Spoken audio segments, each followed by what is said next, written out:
Okay, one of our two foci for this week are the biocultural markers in women's lives. So when I talk about biocultural markers, what I mean are these phases in women's lives, these intersections of biology with the female life cycle, and also this sort of related cultural constructions that go with these changes in their lives.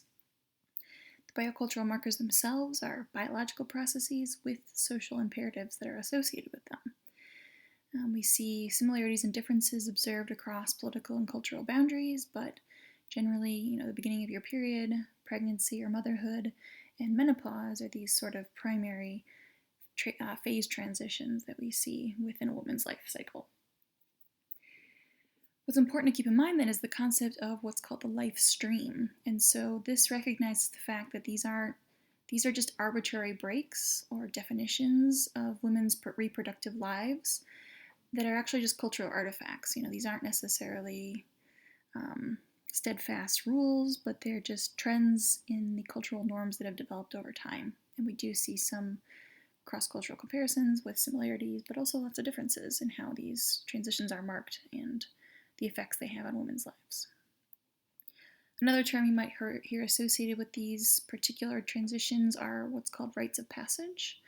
So in this case, these are initiation rites that only women tend to experience. So again, the onset of your period, pregnancy, childbirth, and then finally menopause. So the first of these biocultural markers is maidenhood. This is a time beginning with menstruation and leading into what's considered to be adulthood. And this is a time when the girl might become married, she might become a mother. There's other sorts of cultural constructions that go with this. Every society, to a certain degree, regulates female sexuality, and this is done in an attempt to control young girls. One extreme example of this is marrying girls to grown men. We've seen this in Australia and Yemen. There are no such events as this, such as menarche for men. So in that case, young teenage boys experience a relative amount of freedom compared to what teenage girls go through in many cultures. There are a range of meanings that are attributed to menstruation, not always positive, but in some cases, stop the fermentation of beer, poisons men, frightens away prey for hunting communities, can cure medical conditions also. These are the sorts of potential factors that can be associated with a girl on her period. There are also, of course, positive myths and metaphors about the life force that's being created. This is obviously a significant factor with infertility. It can help in protecting people or communities from evil. In the end, what we can say overall is that these experiences, these practices and beliefs around the period, they contribute to what are the regulations or cultural norms within different societies. For example, there are lots of taboos associated with menstruation. We have no cross-cultural evidence that menstruation is always considered to be unclean, but is very often seen as shameful or repulsive to men. Because of that, different societies consider the blood itself to be very dangerous and defiling. So while on their period, many women practice seclusion. They move outside of their villages to these sort of huts. You can see one in the bottom right picture here, which is where they spend time. They spend the time while they're on their period. This can lead to resentment towards their mothers or elders in the community that force them to do these things, also towards men and their husbands themselves. On the other hand, this is also a nice break from the work you have to do back at home and in dealing with the men in your community. So positives and negatives to all this. One particular example is the immigration of Ethiopian Jews to Israel, which occurred during the 1990s. Over time, there had been a fading out of menstrual seclusion practices among Ethiopian Jews. In Jewish villages of rural Ethiopia, the husbands had built these sort of tents for their wives out on the outskirts of the villages. Beginning as girls, women would walk to these huts while staying off the main paths, and they would remain there for about 7 days. The villagers would bring them food. They would spend their time, embroidering, sharing stories, doing other sorts of crafting with other women. They then washed themselves and their clothes within a nearby river, fasted, cut their fingernails, and then were able to return to their village. When flown to Israel in the early 1990s, though, these Ethiopian Jews were housed initially in hotels where they didn't have access to these sorts of menstrual huts. And they were actually, so to accommodate this, to create this sort of seclusion, they ended up congregating at the end of the hallways in an attempt to sort of replicate what they had been previously doing. Upon entering into Jewish society within Israel, though, they moved into apartments, and over time that practice of the menstrual seclusion just sort of fell away. They were very hesitant to adopt the Israeli custom of mikveh, which is what we see here. It's when married women immerse themselves in a small pool for about 7 days after their period has stopped. There are very strict rules on the size of the pool, the amount of what, and the source of the water that's used for this particular practice. Unmarried girls and women do not immerse. The first day they go into one of these pools is just before their wedding day. While they're on their period, they are meant to be relatively separated from their husbands. They avoid any kind of casual touching or signs of affection. But after they've gone through this immersion process, their marital sexual activities can resume. So what we were actually able to see from an anthropological perspective is that as generations passed in these Ethiopian Jewish families, the menstruation seclusion just sort of declined as a practice. Another country where there are very strict taboos on menstruation is India, and in this module you're going to watch an incredible documentary that won the best documentary short at the Academy Awards a few years ago. It documents the experience of young girls and older women within a community in India, the sort of discrimination, lack of education on menstruation, lack of ability to have access to pads themselves, which then, if you're on your period, you can't be going to school, all these other sort of things that derived out of this lack of access. Anyway, the film itself is quite moving, and I do hope that you enjoy it. So motherhood in itself isn't something we're going to talk too much about directly, but some of the other sort of things that go around it. One controversial, sort of hotly debated fertility option for some women is surrogacy. There are two methods that are usually practiced. The traditional form of surrogacy involves the surrogate providing her own egg. So, usually just involves the insemination of the egg with one of the person in the couple's sperm. The other option then is what's called gestational surrogacy, and this is when the embryo itself is genetically unrelated to the surrogate. So you're probably dealing with a heterosexual couple, an egg from the woman, the sperm from the man, and then those are inseminated and placed within the surrogate. The compensation that goes with surrogacy also varies. If it's completely altruistic, you're just looking to be compensated for your expenses, medical as well as any kind of food, sometimes housing. This all depends on the legality in the country that it takes place, as well as the arrangements that are made ahead of time. There can also be gainful compensation, though. People can make decent money. And this, again, is what leads to some of the controversy behind it, is women moving from country to country to engage in these practices. I don't really have much time to go into a lot of those details.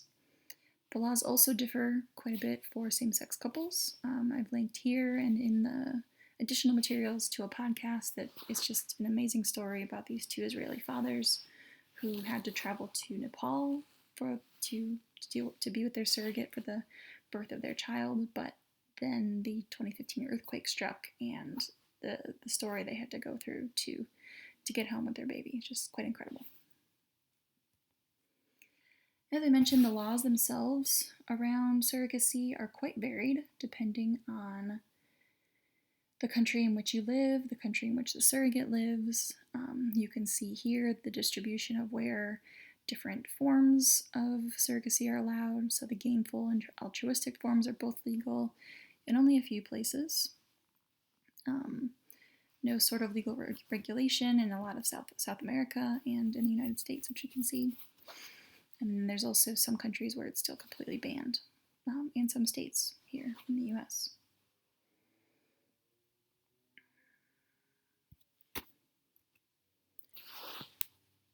Your textbook talks a little bit about pro-natalist versus anti-natalist societies and cultures. Israel, as an example, is what we would consider a pro-natalist society.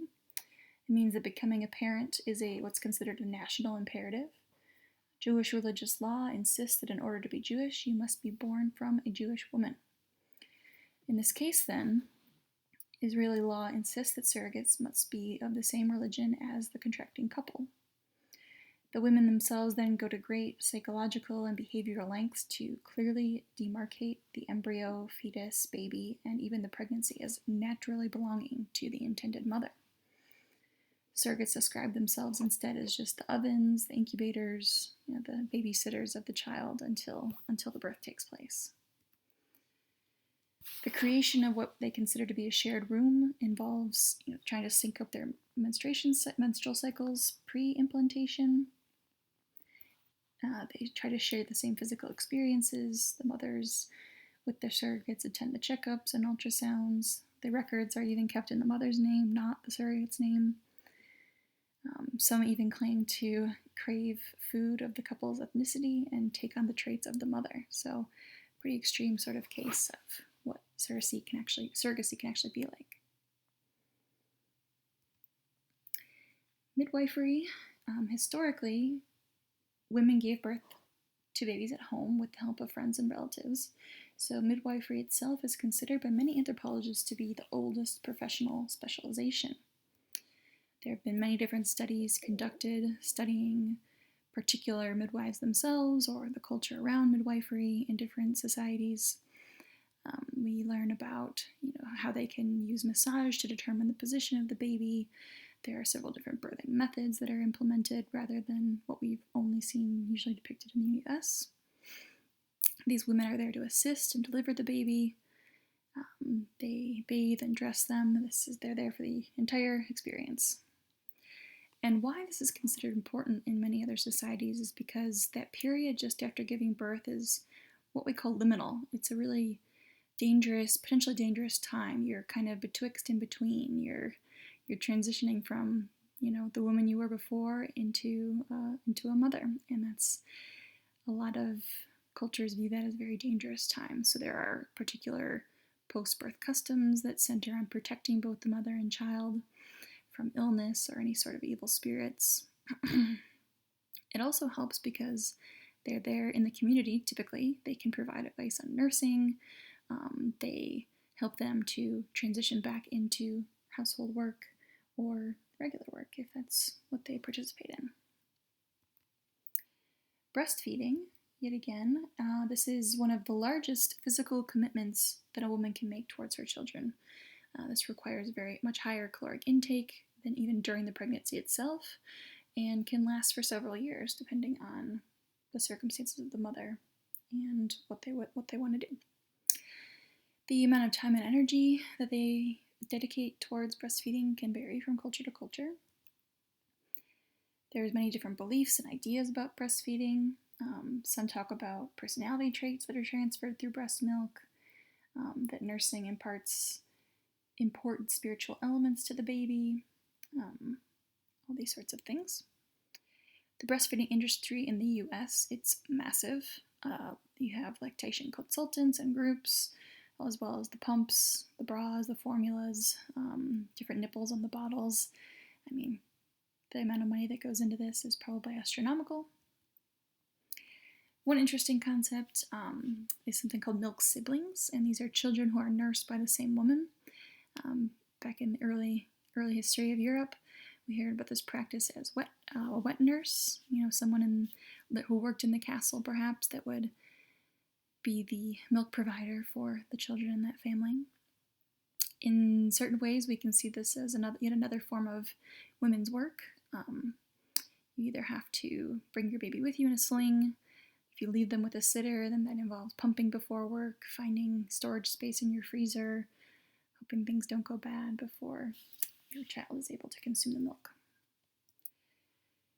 All right, also in this module, we have a TED Talk by Katie Hindi. She's one of the professors at ASU, actually, and talking about the importance of mother's milk from a social, biological, cultural, all the different forms of perspectives we can take on that. So finally, this brings us to what is considered middle age for women, and that's defined by a physiological change. It means that your menstrual cycle has ended, you've gone a full year without having any kind of period. That's at least how we tend to define it. And in this case, there's no equivalent for men to denote their physical middle age, I guess. The research we have on aging women, unfortunately, it's very pro-male or has pro-youth biases. Early ethnographers sort of took the presence and activities of midlife women for granted, didn't really pay much attention to the sort of babysitting they're involved in, or maybe even helping to find their sons an appropriate spouse, things like this. One nice thing then, though, is that the restrictions we tend to see in other cultures that are placed on young women start to fall away at this time. They no longer have to defer to their husband or their mother-in-law. They themselves are likely a mother-in-law moving forward and can therefore subject their sons' wives to any sort of difficulties they had to go through. They tend to have more independence. They can choose at some point to take on a lover again if they want. Maybe they'll never have sex again.